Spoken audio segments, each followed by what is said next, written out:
Halo semuanya, perkenalkan nama saya Zara Martazia Rizka. Di sini saya akan menjelaskan mengenai mengontekstualisasikan manajemen sumber daya manusia. Nah, teman-teman semua, pernahkah kalian bertanya-tanya mengenai hubungan karyawan dengan perusahaannya? Lalu, mengapa sih hubungan antara karyawan dan perusahaan bisa begitu rumit? Dan mengapa di dalam perusahaan sendiri ada karyawan yang merasa seperti mitra ataupun mesin ataupun sebagai aset di dalam perusahaannya? Namun, semua itu bukan hanya tentang kebijakan perusahaan. Ini semua tentang konteks. Dalam video ini, kita akan bedah apa itu konteks manajemen sumber daya manusia dan melihat bagaimana mereka membentuk dunia kerja di Indonesia. Nah, sebelumnya, coba bayangkan sebuah permadani.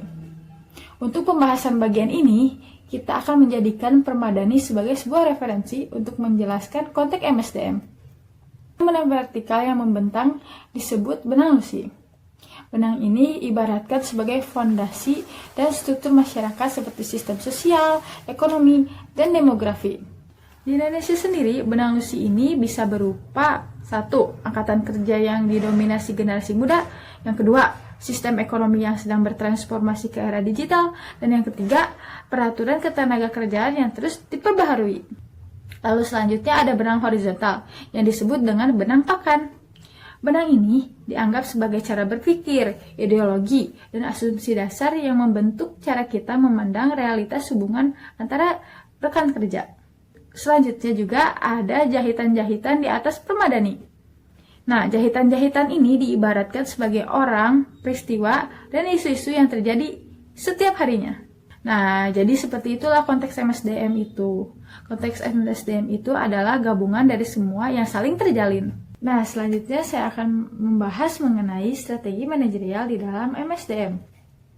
Ada 3 pendekatan utama yang masih relevan digunakan hingga saat ini, yaitu yang pertama, ada manajemen ilmiah yang muncul pada awal abad ke-20. Nah, strategi ini itu berfokus pada pengendalian biaya. Selain itu, pekerja juga dianggap seperti bagian dari mesin yang diperlakukan secara impersonal dan kolektif. Selain itu juga, hubungan karyawan dan perusahaan juga hanya didasarkan dengan uang semata. Yang kedua, ada strategi hubungan manusia yang muncul pada abad ke-20. Nah, pendekatan ini itu muncul karena disadari bahwa manusia berbeda dari sumber daya lainnya. Contoh pendekatan ini adalah perusahaan mulai mengenalkan kegiatan team building, gathering, program kesejahteraan. Selanjutnya ada manajemen sumber daya manusia yang muncul pada akhir abad ke-20 hingga masa kini. Nah, MSDM ini memandang karyawan sebagai sebuah aset yang perlu dikembangkan dan diinvestasikan. Masuk ke pembahasan terakhir, yakni gig ekonomi atau ekonomi kerja lepas. Nah, fenomena ini itu berkembang pesat di Indonesia lewat platform seperti Gojek, Grab, dan ShopeeFood. Pada struktur atau benang lusi, Indonesia sendiri punya bonus demografis yang angkatan kerja dan transformasi digitalnya mendorong pertumbuhan transformasi dan logistik berbasis aplikasi.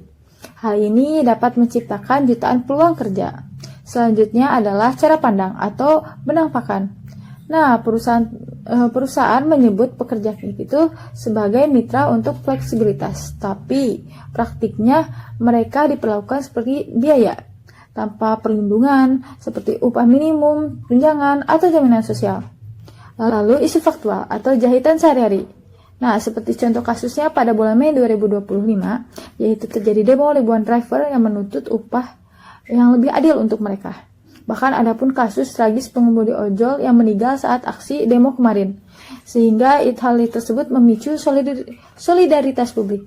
Nah, menurut data dari Insight 2024, ada 430.000 hingga 2,3 juta pekerja gig, yang mayoritasnya itu laki-laki di usia 38 tahun. Banyak yang sebelumnya dari sektor formal. Memahami konteks manajemen sumber daya manusia ini membantu kita melihat gambaran utuh, yang mengajarkan kita untuk tidak hanya melihat satu sisi, tetapi juga mempertanyakan asumsi dasar dan ideologi yang ada di balik setiap kebijakan perusahaan. Sekian pembahasan dari saya, terima kasih.